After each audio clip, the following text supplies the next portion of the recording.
Bonsoir et merci d'être avec nous pour ce flash d'information. Les forces de l'armée de l'occupation sioniste continuent de massacrer des civils dans la bande de Gaza, tout comme au premier jour de Eid al-Fitr.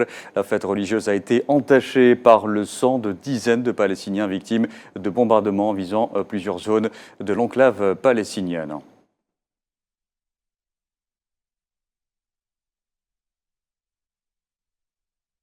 Et ce jeudi, à l'extrême sud de la bande de Gaza, 8 Palestiniens sont tombés en martyrs et d'autres ont été blessés dans des bombardements de l'occupation sioniste dans l'est de la ville de Rafah, notamment à proximité du cimetière oriental. Les victimes ont été transférées à l'hôpital Abu Youssef al-Najjar.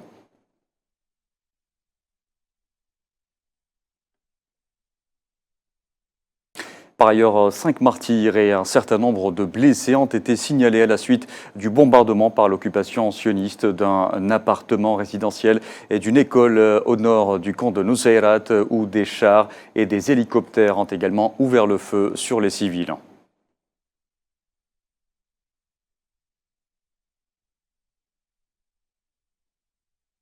Et les Nations Unies ont annoncé qu'un véhicule de l'UNICEF avait été touché par des tirs de l'armée de l'occupation sioniste alors qu'il attendait d'entrer dans le nord de la bande de Gaza.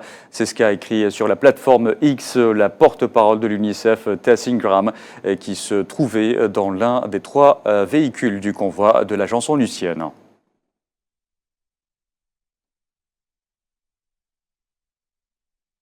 Et le Conseil de sécurité des Nations Unies a approuvé ce jeudi un projet de communiqué de presse sur initiative de l'Algérie, du Guyana et de la Slovénie concernant les questions de la famine et de la sécurité des travailleurs humanitaires dans la bande de Gaza.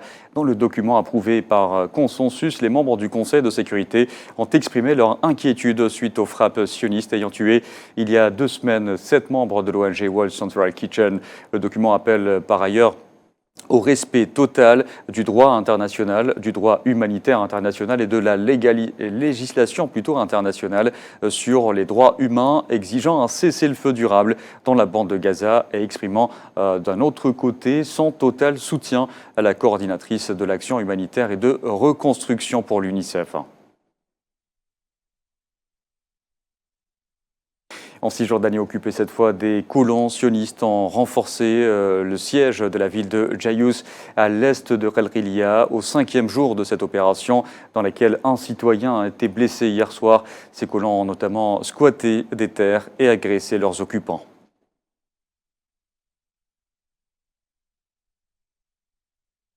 Dans l'actualité aussi, le Pakistan a exhorté le Conseil de sécurité de l'ONU de prendre les mesures appropriées pour garantir la mise en œuvre de la lettre et de l'espoir de sa résolution 2728 qui exige un cessez-le-feu immédiat dans la bande de Gaza.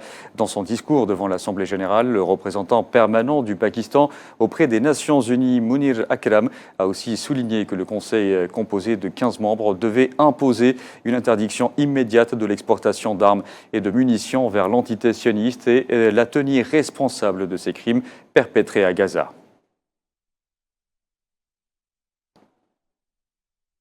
Par ailleurs, le ministre russe des Affaires étrangères, Sergei Lavrov, et le coordinateur des Nations Unies pour le processus de paix au Moyen-Orient, Tor Wennesland, ont appelé lors d'une rencontre hier à Moscou à un cessez-le-feu immédiat dans la bande de Gaza. Ils ont également souligné l'importance d'assurer un accès sûr et sans entrave à toutes les personnes touchées.